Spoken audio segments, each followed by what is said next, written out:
Now, first of all, forgive me, why do gingers get so much stick? Says a man with pubic hair. Actually, saying that, I didn't really get much abuse at school. People actually used to call me Luke, actually, for Lucasade. Oh, Lucasade. Quite a clever nickname. Is there anyone here who thinks they might be ginger? What about you? What, you've dyed it ginger? That's nice to hear, yeah. That is the future right there. Now, obviously, we have to talk about Harry Potter, and you're probably fed up to the back teeth with it. I don't know. I mean, it's been my whole life, basically. It's been 11 years. So. It is 11 years, and I've had children who've been growing up that time, so I've spent a lot of my time reading them Harry Potter bedtime stories. What on earth is it about? I mean, really... Basically, we win in the end, so... Because Michael Gambon obviously came here, a bit older than you. And I did ask him when he was sitting in that very chair, do you understand it? And of course, he was Dumbledore. And he said, well, sort of. But does he give the impression of knowing what he's doing on the set, or...? The performance is amazing. He does get a bit confused sometimes, I think. One question I had from my children, if you don't mind my asking, is do you fancy Emily Watson in real life? Well... No, don't do that face. That man just did that, But do you actually fancy her in real life? Well, it's weird, because I actually had to kiss her in this last one, because our characters kind of get together. Yeah. And it's like a brother-sister kind of relationship we've got. So you weren't nursing a semi?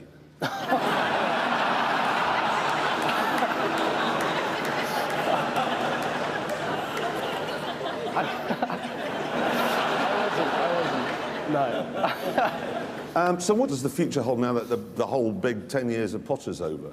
I don't know. It's a weird feeling to kind of suddenly come out of something you've been a part of for most of your life. But I've done other films kind of in between when I can. And hopefully I can kind of continue doing that. Well, one of the things I was thinking of, because I've been reading up on you, obviously, before you came on, is that you could work with cars because they do seem to be a strong love for you. Yeah. Because what you actually own is, let's think, a Range Rooney, an ice cream van, and a hovercraft. Yeah. Let's start with the Range Rover, shall we? The Wayne Rover. Yeah. What colour's that?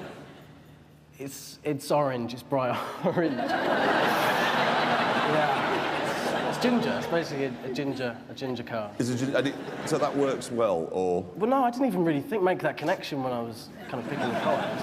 I just thought it looked really cool. It got black wheels, and it does look really cool. So an orange Range Rover and black wheels? Oh dear, we're fighting a lost cause here with bringing it back down to earth again. Ice cream van?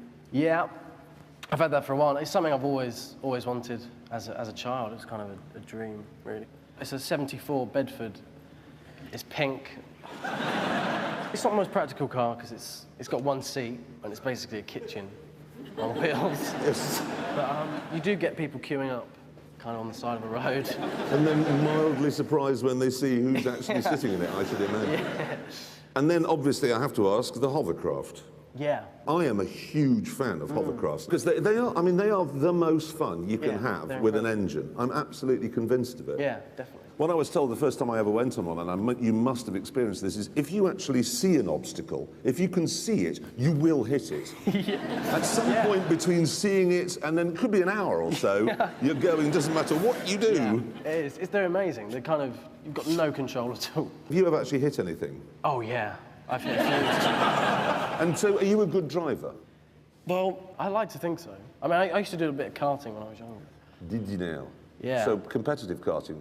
Well, yeah, with my brother. So, what did you think of our new, reasonably priced car? I quite liked it. It was better than I thought.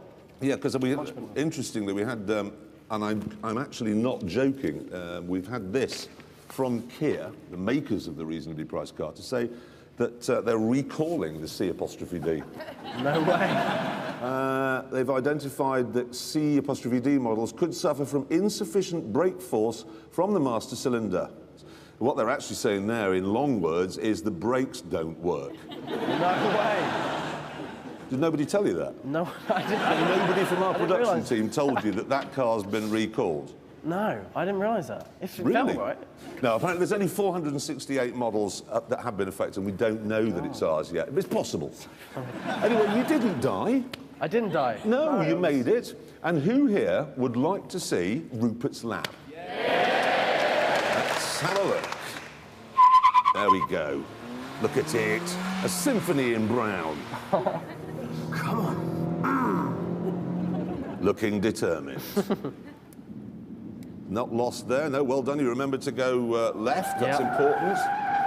That's looking very neat and tidy. Yeah? Well, neat and tidy is the key, really.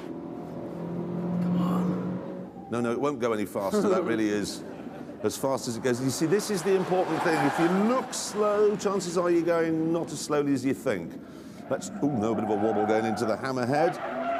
You stay in the lines. Yes, even more in the lines. It does understeer this. Did you notice that? Yeah, I really struggled there. Yeah, oh, you see, you know what? Fourth. Are you a man who prefers oversteer? I don't really understand oversteer. Well, it's this car, when you turn the steering wheel, it sort of pushes on. Yeah. Which is... No.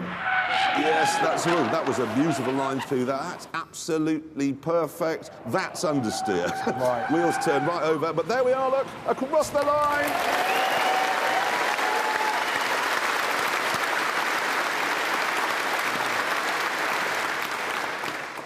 Come on, youth. Where do you think you are on that? Well, obviously not the wet ones, but we got their 1:45.9 is Peter Jones, fastest man. I don't think I got the top, but... Well, I should just have a look on here and see where you came. Hang on a minute. It's just like being back at school. You got a B-. No, wait a minute. So, Rupert Grint, you did it in 1 minute, you'll be relieved to hear, 40, 5.5. Oh, that is the fastest. That is the fastest. The second time. The second time. Wow. This is something in the air today. As Rubens has gone and bust that one. And now you bust that one. That is, that is good. We know that Peter Jones was quick in the old car. Right. You know, the dragon, tall dragon man. So we thought, well, that time will take some... He has, by the way, has just committed suicide. He honestly left here the other day saying, well, no one will beat that in a hurry. And it's actually taken precisely 2 weeks for his time to be beaten. I don't think that's going to get knocked off for a while. Wow. So that was... thank you so much for coming. Yeah, thank you for busting it, ladies and gentlemen.